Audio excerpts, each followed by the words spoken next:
conversations continue on Holder Tonight with Peter Anthony Holder on Astro Media Radio, CJAD 800 in Montreal, and CFRB 1010 in Toronto. Peter Anthony Holder here with you on CJAD and CFRB, and joining us right now is Matthew M. Quick, who is the author of The Silver Linings Playbook, which is his first novel, and it's already working its way toward being turned into a motion picture. Good news indeed. Hello, Matthew. How are you? I'm well. How are you? I'm fine. Thanks for being on the program with us. Thanks for having me. Now, this is interesting. You're a first-time novelist, correct? That is correct.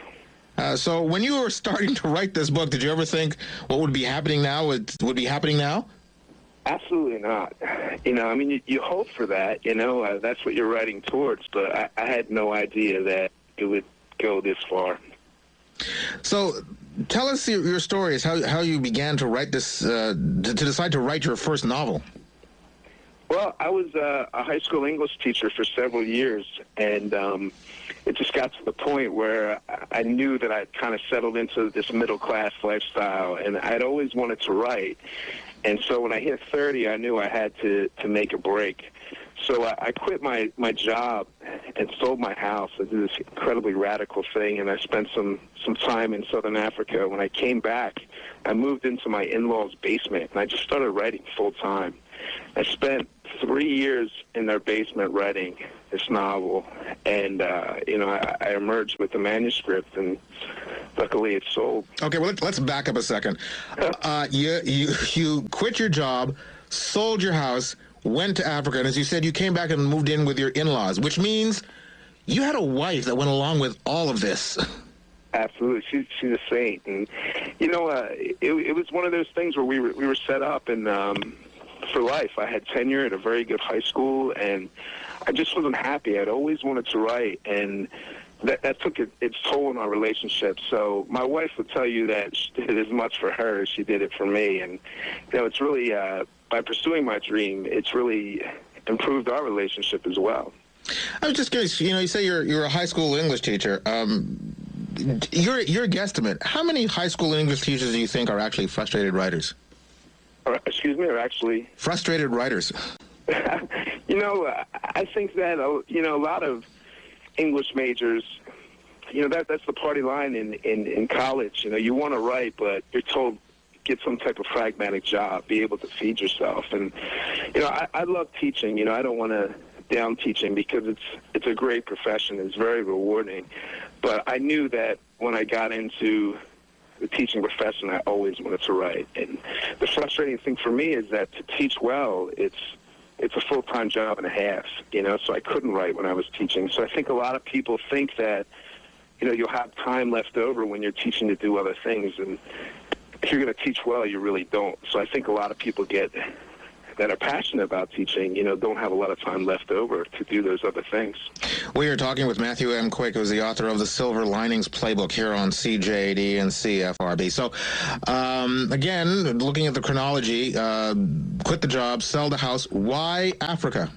I had a friend that was doing a Peace Corps stint in Namibia, and I was doing a letter exchange program with my students and his students, and he just kept saying, come on, you have to come, you have to come.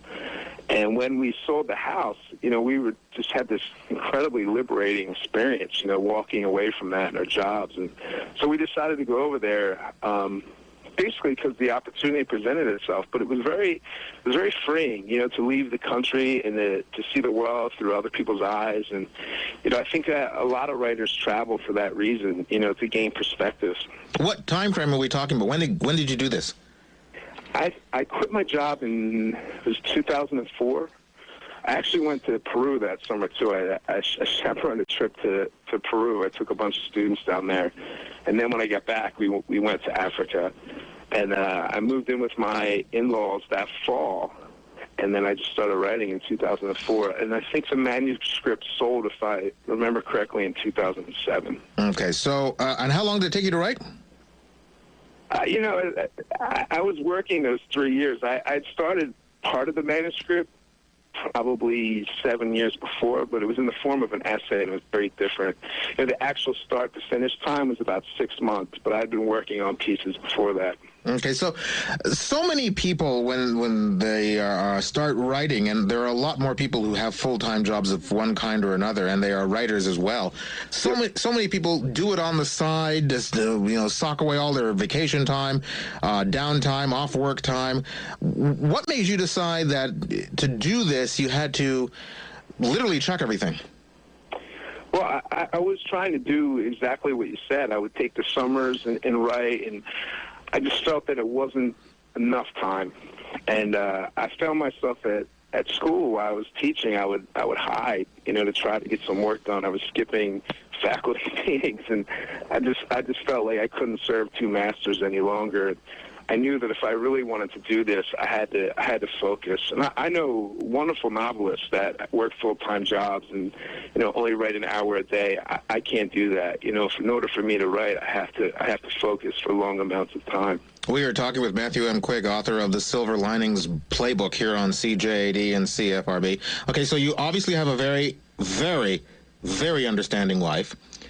Yeah. How easy was it to sway the in-laws? I mean, your job, your role, even though it's the new millennium, from their point of view, your role is to take care of their baby girl, and here you are moving into their house. Well, part of the deal was that we had been living in the Philadelphia area for several years, and they live in Massachusetts, so. In some ways, they were getting their baby back, so I think that was a big motivator. But they're phenomenally beautiful people, and when you quit the job and you sell the house, a lot of people don't understand that. My friends and even members of my family thought I had gone completely insane. But my in-laws, they always just quietly supported me. They never asked me when I was going to get a job. They never put any type of pressure on me. I remember quite vividly when I got the first contract, I took them out to dinner in Worcester, and I told my mother-in-law, and she cried at the table. She was just so happy, so proud. And, they've just been beautifully supportive people. So now, what's the dynamic like with the family? You have your in-laws who, as you say, completely supported you, and some members of your own family not so much so. Now that things have turned around, what's that like? Well, it's like you never want to keep score, right? And I think that, as a writer, you're looking for all the support you can get. But one of the nicest stories to come out of this experience was when I quit my job, and my father's a very pragmatic banker, and so he just did not understand, pursuing writing as a path. He thought it was a very bad choice for me, and he let me know that. But when he read my book, he called me, and it was one of the first times he ever told me he was proud of me. So it's kind of in an indirect way. I always laugh when I say this, by disobeying my father, we kind of became closer, that way. And I feel that, you have to take risks. And I think upsetting people is one of the risks that you take when you go on an unconventional life path. So let's talk about the book. Again, the book is called The Silver Linings Playbook. What's it about, and what was the genesis of the story for you? Well, it's about a guy named Pat Peoples, and at the beginning of the book, he leaves a mental health facility, and he's released into the custody of his mother, and he can't remember the last couple of years of his life. And as a coping mechanism, he develops this philosophy that his life is a movie produced by God, and that if he becomes a better man, if he practices being kind, that God will return his estranged wife to him. So very early on, the reader knows that Pat is living in this fantasy world, that he's living in delusion, and he's going to have a painful disillusionment. And again, what was the genesis of the story? Was this something that had always been stirring inside of you, something you wanted to write for a long period of time, rather? It is. There's a lot of things that generate the story. I worked in a neural health facility when I first graduated from college for a while, and it was a life-altering experience for me. And I had it tucked away in the back of my mind for so many years. I always wanted to write about it, but I needed to let it mature. One of the backstories is that Pat is a huge Philadelphia Eagles fan, and that kind of comes from growing up in Philly as well.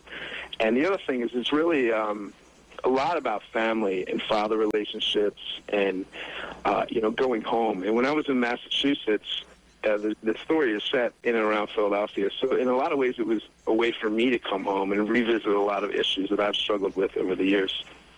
We are talking with Matthew M. Quick, the author of the Silver Linings Playbook, here on CJAD and CFRB. You said there's a lot of father issues in there. Anything that harkens to your own?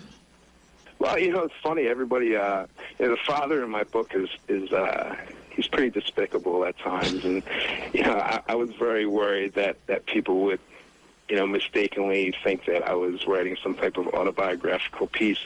But I think that, it's for most sons, and a lot of people have told me this as well. Trying to live up to your father's expectations, or trying to surpass your father is a tough thing for a lot of guys. And I grew up in a very blue-collar neighborhood where the dads weren't warm and fuzzy, that they didn't necessarily know how to express affection. And I think that that's something that has been an issue in my family. And we work past those things, and I think that Pat struggles too, because something happens in the book and Pat is knocked back into this childlike state, and he can't understand why his father doesn't support him more, or that he doesn't hug him ever, or things like this.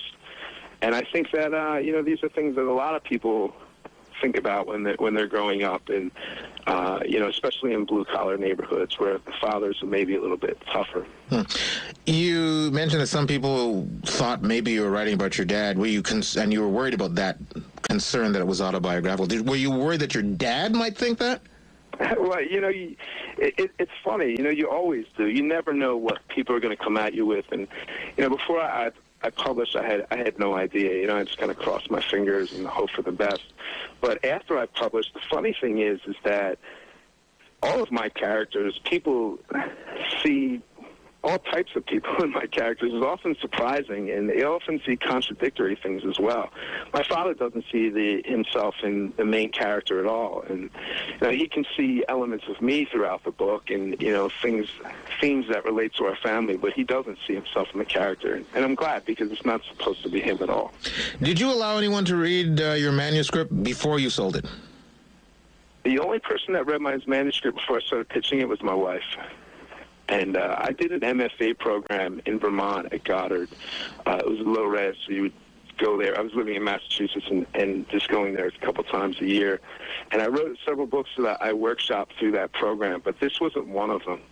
I kept this private, and I did that quite intentionally. And, I really trust my wife to tell me, if she thinks something is worthy of going out. And when she read the manuscript, I was right after I graduated from Goddard, and she just said, "This is the one. Just send it out. It's beautiful." We are talking with Matthew M. Quick, who is the author of the Silver Linings Playbook. By the way, you can go to Matthew's website, which is MatthewQuick.com. You could also go to my website, PeterAnthonyHolder.com. Click on the What's On page for tonight's date. You will find links that will take you to Matthew's website. Also links to Amazon.com and Amazon.ca, where you can order the book directly. We'll take a quick break, and we'll continue talking with Matthew. This is Montreal's News Talk leader, CJAD 800, and News Talk 1010, CFRB Toronto.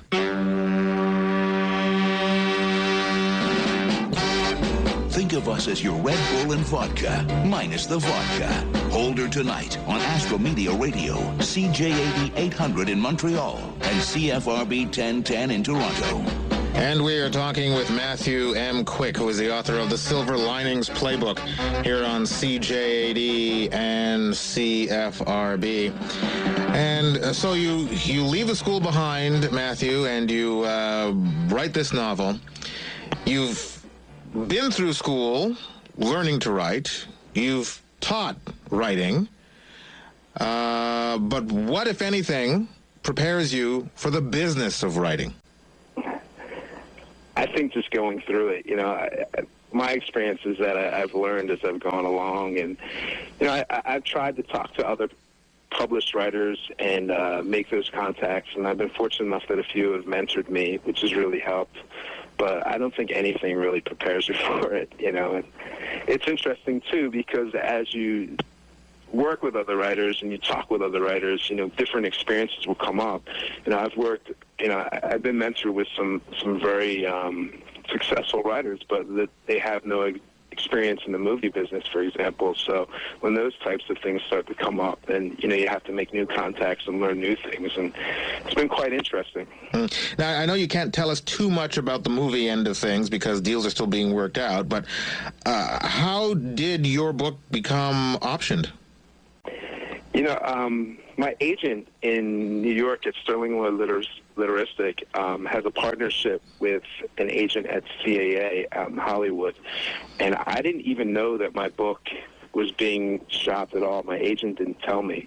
And then one day I got a call from Rich Green at CAA and said, Weinstein Company has optioned your book. And it was one of those moments where, you're just speechless. I had no idea it was coming. And, the original producers were Sidney Pollack and Anthony Minghella, who have both since passed, sadly. But, those types of names, when you hear those names, it's just stunning. So I was completely unprepared. And just like that, all of a sudden there was this buzz. And David O. Russell got involved, and, we're really hopeful for the movie. We are talking with Matthew M. Quick, author of The Silver Linings Playbook, here on CJAD and CFRB. When did the book itself come out? The book was released in September, this past September. So that's relatively quick, as you say, the idea of it being optioned as a film. Yeah, it was actually optioned in manuscript form. So it was optioned over a year before it actually came out, which is virtually unheard of.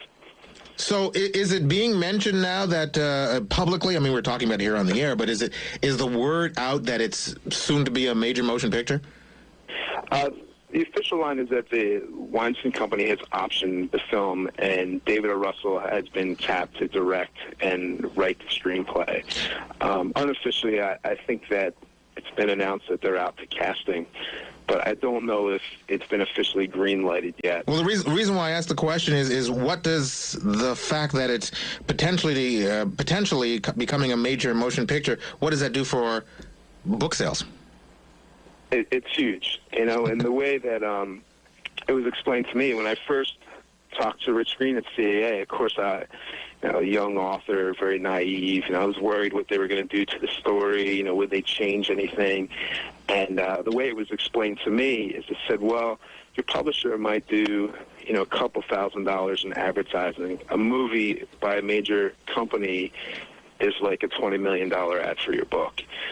So it's a huge, staggering thing that you hope happens, and I'm not sure that I'm quite prepared for what will happen if the movie does well. So again, talking about your family, both sides, your wife's family and your own, what were the levels of I guess excitement? First hearing that the book's been picked up to become a book, and now the book is potentially going to become a movie. What was that like in your family when these two pieces of big news came out? Well, it was quite validating for me. Everybody was extremely excited and extremely supportive. And, I think that, no matter how much people believe in you, when you're just some guy writing in a basement, no one's quite sure if it's ever going to work out. And so when these things come to be, I think that it makes everybody feel a lot better about, the fact that I did these things. And, so like when you talk about, you quit your job, you go to Africa, you go into a basement, and you write, like, it sounds very crazy. But then when there's a book deal and a movie attached to it, all of a sudden, people can wrap their mind around that. Through this process, what has been the biggest hurdle? For me, I think just sustaining writing, keep going. As you get success, of course the ante's up. What are you going to do to top it? What are you going to do for the next book? And I think, I don't want to say believing the hype, but, going from just somebody who's been published to somebody who has a lot of attention, you start to scrutinize your writing in a way that you haven't before. And so that's been a delicate balancing act for me. Well, what about the issue of getting an agent, getting a publisher?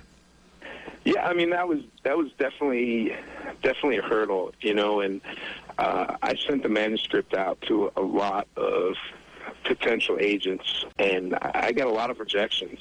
I got a lot of initial interest, but I think I racked up over 72 rejections from agents. And it's kind of like dating. Once you find that right person who gets you, that gets your work, and knows how to sell it, how to make those right connections, things seem to fall into place. But until you find that person, it can be a very frustrating experience. So what is your writing like now? I mean, you wrote this book. Where does your writing stand now? Well, I have a young adult book coming out in April 2010 with Little Brown. So I wrote that last spring, and then I revised it with Little Brown through the fall. And I'm working on a follow-up to the Silver Linings Playbook for FSG now. And, I work every day.